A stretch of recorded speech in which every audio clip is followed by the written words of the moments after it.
This is Dermo and Rob from Northside. Hi, Paul. Yeah, not bad. Yeah. So thanks for doing this with me today. And I had a couple of ideas of things to get you talking about. And Mark Coyle said Tim Walsh senior, there was a bit of a scene at Butterfly Records when you were starting. Yeah, that's on Oldham Street near Gulliver's. Yeah. And that was like our HQ really. It was Tim who was our guitarist. His dad ran the place, Butterfly Music. So you'd have like anybody who's been in a band has been in there over the years. We used to go in there all the time. It was like the place to be, do you know what I mean? It was like, it closed down a few years ago because there was what do you call it? Who come in and clamp down on safety and all that stuff. Because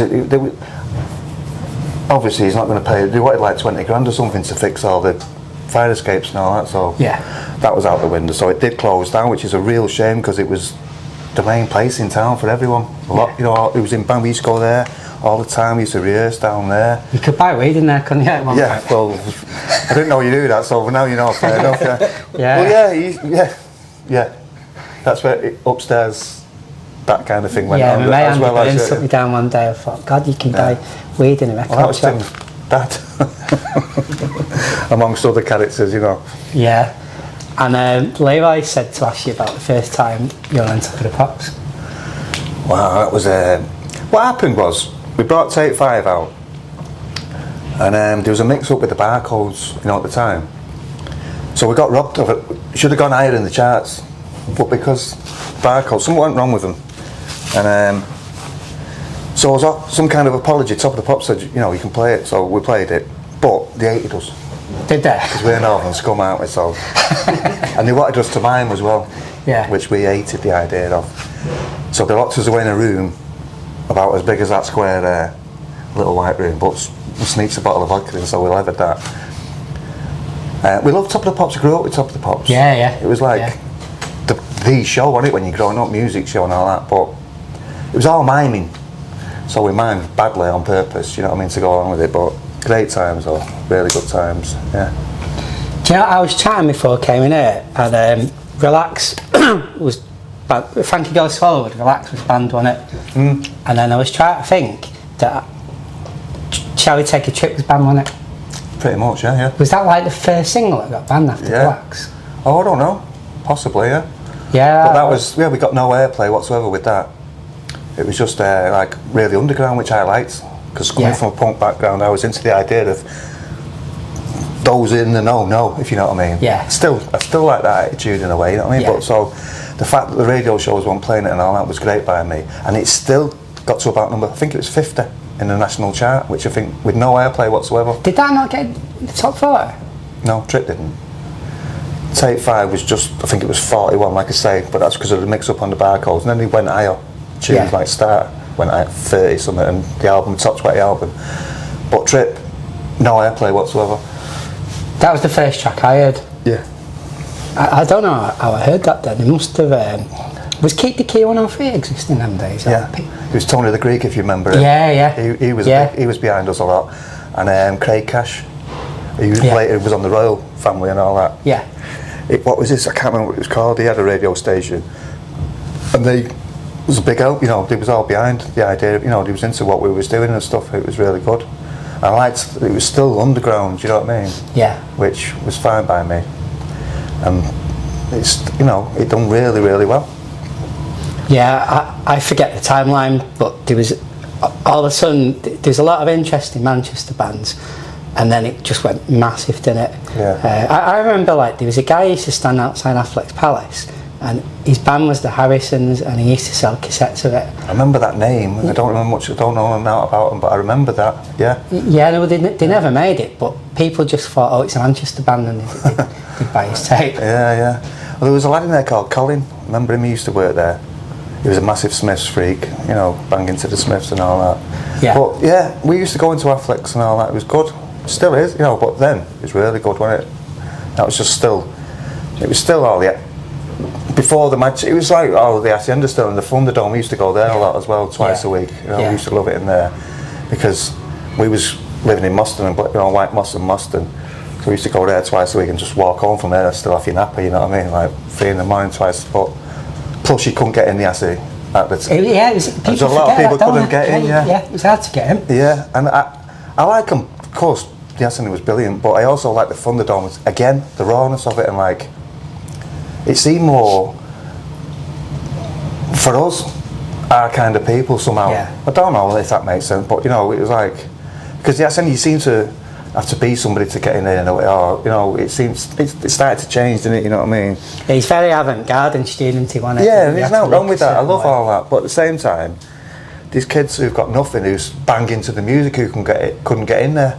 Yeah. Where you get in the dome, you know what I mean? Yeah. Everybody could get in there, and it was lethal, and I used to love it. Yeah, that was mega. That these clubs opened, but they didn't last very long, did they? Like, I think it was about 2 years that place. Oh, was it 2 years of Thunderdome? Yeah. Yeah, it was on for a while, and then Conspiracy was another good one as well. That one open one, was it? No, that was just about a year. But the Dome, the Assy, and Conspiracy, I remember really well. Oh, Stuffed Dollars, we think we were one called. That was really early on. Hippos was another one in Middleton, was alright. Jay Weirden, top DJ. Yeah. You know Jay, yeah. He's still doing them now. Yeah. Yeah, brilliant. Yeah, Fran who's filming, she's a big fan of Jay Weirden. Yeah.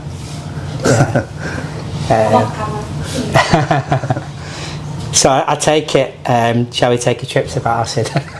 Yeah. Can you remember your first trip? No.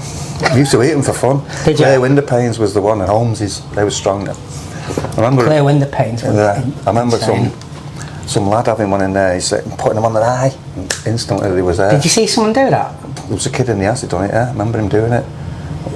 But window panes, yeah, there was clear and red, weren't there? And the Holmeses, they was the blotters. Yeah. We used to, we used to eat them for fun though at the time.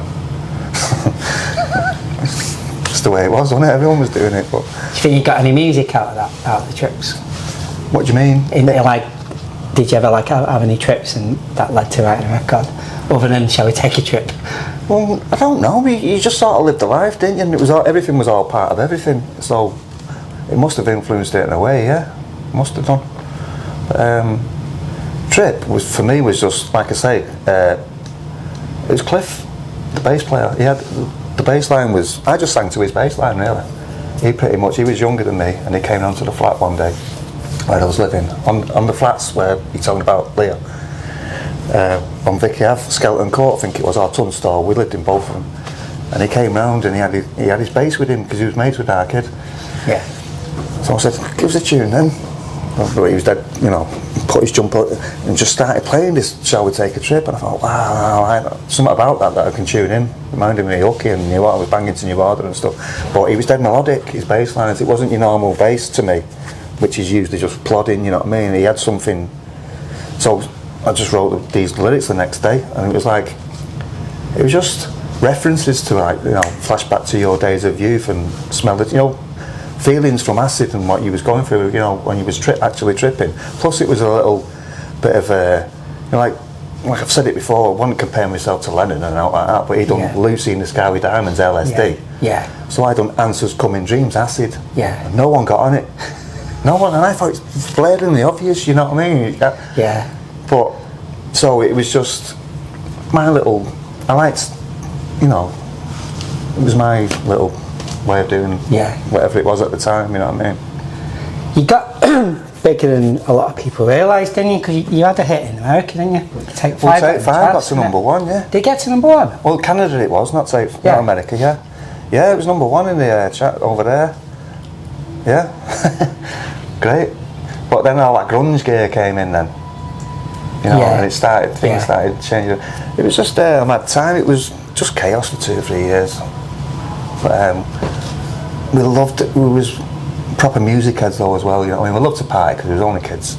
We went all over doing, the entourage was worse, unbelievable, you know what I mean? It was like 40 of them with us. Everywhere we went though, they was with us. Yeah. I mean, even our road crew was our mates. Didn't have a professional road crew, you know what I mean? It was I don't know how we got away with it really, but we did. And I wouldn't change it for the world, you know what I mean? Do you know, I remember when I first started going gigs, so the first indie band I saw in Manchester was Sun the Moon. I remember them. Arthur Wheelers, it was Mark and John, wasn't it? Yeah. Well, the album when it came out, brilliant album. Yeah, it's a classic, innit? And then I think I saw the Sugar Cubes, and but then the gigs were very studenty, weren't they? Yeah. And then with the Manchester bands, I mean, it's always been Manchester bands, hasn't it? But when like Happy Mondays and yourselves got bigger, then it changed, didn't it? And it was more people, local people on it. Yeah. From the estates. Yeah. And I don't think there's ever been a scene where like a band's entourage has just been from the council estates, hasn't it? And that's the what local. it was. I remember Sean saying something about it. It was really funny. I think it was G-Mex when they played there. He said there's more people on the guest list than there is in the crowd, and there's 10,000 in the crowd. Do you know what I mean? But that's how it was. You know, it was just brilliant. You know, what a scene and what a times. It was so. Everyone was involved. You know what I mean? It wasn't like the bands was above. I don't know, it just seemed to be everyone was all part of it, which was really good. Yeah. That's one thing I love with Manchester bands, going off what you say there, is people are accessible. Yeah. So you're not you're not like I'm trying to think of a superstar. You're not like a Paul McCartney, or you don't walk around with Minders, do you? No. The bands would just go drinking in city centre, wouldn't they? And yeah, because music is, for some reason here, it's just part of who you are, isn't it? Yeah. You know what I mean? Like, you've grown up and maybe we've been spoilt that way, I don't know. But like Manchester, it's always been part of your DNA in a way, and it's sort of like, it's like music's always been there for us. So you don't take it for granted, but it just is what you are, isn't it? Yeah. If you know what I mean. Yeah, definitely. Yeah. Yeah.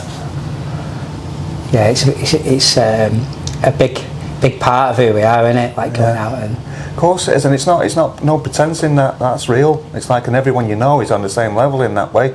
Like, we was into, everyone I know is into, everyone, all my pals, everyone, but we're all proper into it, you know what I mean? Yeah. So it was just an equal thing for me, and I think most of the bands that I know of anyway. You were on that Hacienda tour in New York, were you? Remember much of that? Yeah, that was crazy. Brilliant. Can't remember much about it because it was, but I remember we played the Sound Factory, it was called, and the night before it was a gay night. Nothing wrong with that, but everyone was dressed up as gladiators and stuff. Right. We're straight out of Moston and Blakely, you know what I mean? We've never seen anything like that in our lives. So we going, it was like, wow, this is lit, you know what I mean? It was like, fucking hell, but it's a different night every night. So we played, the next night we played was with Deee-Lite. And all that. Wow. Yeah. I think a guy called Gerald was on. The Mondays was there. And I remember watching Deee-Lite, I thought, Lady Miss Key, I thought she was absolutely lethal, you know what I mean? I thought she was the next Madonna. I thought she was better, to be honest. Never really worked out for them, did it? Apart from the obvious single, but I remember watching them, and all the freaks from the East Village was there and all that, you know what I mean? It was ace, so I was just like, wow. And top. When we played, I think we'd done 2 or 3 nights there, but there was one night there, the old club was E'd up. They had a punch bowl, and it was just laced with no, so, you know what I mean? It's like, don't know how it was in there, but the old club was off its face, and it was like, wow. You know what I mean? Was it house music? Yeah. You played? Do you know what I was thinking before? That because I was into indie music, then like with EC and everyone was into house. But then occasionally I'd go in the Brick House, and it's an indie night. Well, it seemed to be hand in hand somehow, didn't it? Where it doesn't seem to be like that anymore. Yeah. Like, you had guitar bands, like you say, you had like the crossover, I suppose, but house music was just as important, just as vital, and just as important. If you know what I mean? Yeah. It was just together at the time. There was something about them times where all that was just natural, wasn't it? Sort of, I can't explain it. It's like, it just was the way it was. But you know, I found that if I dropped an E in the Brick House, indie music just didn't go with it, did it? No, it's got to be them beats, isn't it? It's the beats. I always said it. I like lyrics, because that's what I do. You know what I mean? But for me, E-music don't have vocals in it. Yeah. I just liked all the dirty beats and them freak keyboards, you know, like, you remember that Future Will Survive and all that? Yeah. It's like, it was all instrumentals, wasn't it? It was just it was just music, but it was them you know, them beats in the warehouse and all that, all the warehouse parties and stuff. It wasn't about melody, whereas I'm into melody when it comes to guitar music, but that was drug music. Yeah. don't care what anyone says, without the E's, it would not have had the same impact. It was all about that. That E, for some reason, triggered that, and that triggered that. Yeah. Do you know what I mean? I can't believe that trance music got so big, because it was obviously about drugs, but then in like the mid-90s, like Sasha, and it'd get to number one, wouldn't it, a trance record, and it's like that. Well, it's like anything, it starts, everyone gets on it, don't they? Yeah. And becomes something else. I stopped going after like 92, 93, because it became that. I was a bit of a snob, I suppose, in that way, musically. I liked it when it was underground. Yeah. Do you know what I mean? Like Joy and all that, early doors, 88, 80s, whatever it was, 88 or something. You know, when, because it was of the people, for the people then, and then it became something else. It becomes like anything, it starts getting diluted, doesn't it? And when everyone sort of becomes, I suppose, I just liked it when it wasn't like that. Yeah. Do you know what I mean? Yeah. So that was it for me. And then when it become anyone and everyone was going to the acid, then it was like, not for me. Yeah, I was like that.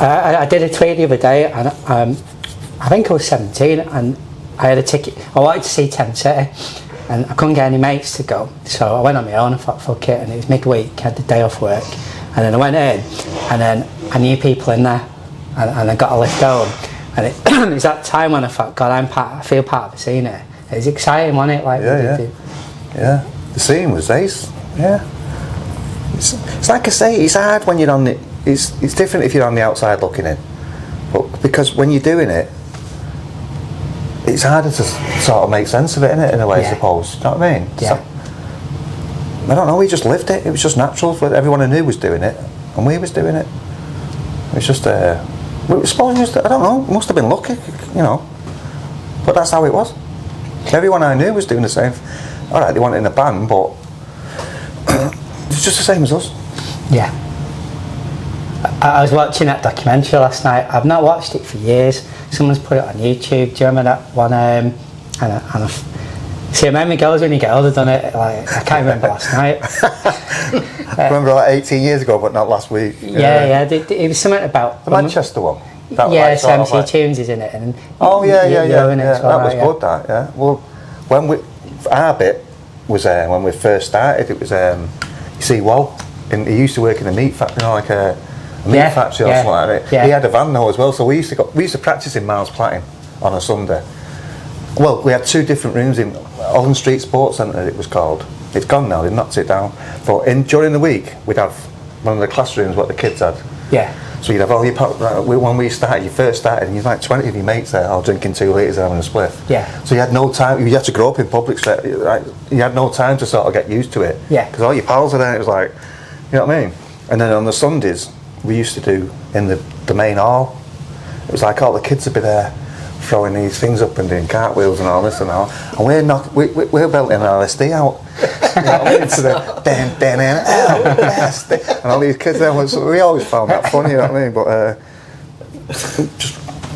and then that's when Wilson came down. And he used to come and see us in there. You know what I mean? He loved the idea of everything that was going on.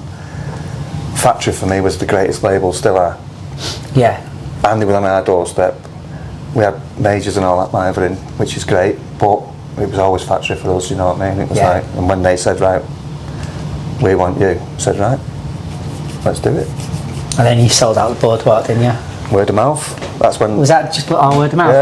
Yeah, that was just before all the internet and all that, wasn't it? So it's just, you know what I mean? Everyone knows everyone, like I say. And it's just, Do you know what? I forgot about that word of mouth, because I remember, like, I can't remember what clubs, but I remember people talk about Oasis, and that there was a buzz like, and they practiced it at the Boardwalk, and I remember that. I first heard about them in the clubs, like people saying, "Oh, this band's going to be really good." I just went all the way, aren't they? You know, I don't really know, you know, but the Boardwalk was top. Yeah, there was a lot of bands who used to practice there. I think the Inspirals did there, the Oasis did there and all that. But, what great venue. Gone now, isn't it? Another one that's gone. Yeah, it's a shame that, isn't it? Right. Yeah. I didn't go in there much as a club. I went a few times to Yellow, but I saw some decent bands there. I've seen loads over the years. I can't fucking hell, loads. And one of the first bands I ever seen, well, not one of the first, but one that I really liked, Skunk and Nancy, when they first came out. Little Baby Swastika was the single that came out, and it was lethal, you know what I mean? I've seen loads of, but that stands out for me for some reason. Yeah, great venue. It's like a small Apollo, wasn't it? Because you had like a standing bit, but you'd have, you know, the circle. What do you call it? What they called it? The top stalls or whatever. You know, like a balcony. Yeah. They had one of them as well. I remember that. Yeah, great times. Used to go a lot in there. So you're touring now, are you? Well, next year, yeah. Oh, is it next year? Yeah. You've sold out some of it, haven't you? Pretty much most of it, really. Have you? Yeah. And same again, that's all through the internet. We've had no major backing by anyone. I mean, we've had good people around us, but just, again, we've got a strong fan base, haven't we? We were saying that. I've seen it myself coming in. It's like people are so excited about it. It's unbelievable. And they've sold and then upgraded venues and added extra nights and stuff. Yeah. People are always mithering you, and they come to, not mithering, but come to Dublin, come to... Which is a good thing, isn't it? Yeah, everyone's like... To be honest, Paul, I'm blown away by the response, you know what I mean? Didn't expect it. I knew people were still into us in a way, you know, over the years, but it's like, wow, we've not had nothing out for 30 years. We've not played for 10 years. It's 35 next year. Yeah. Get on that, 35 years, we've not had a song out. So this is how strong and loyal and good the fan base is, do you know what I mean? It's like, and then we've not played for 10 years since, well, the last, we've done a few dates with Timmy. And obviously he's not here with us anymore now, you know what I mean? Yeah. But he's coming.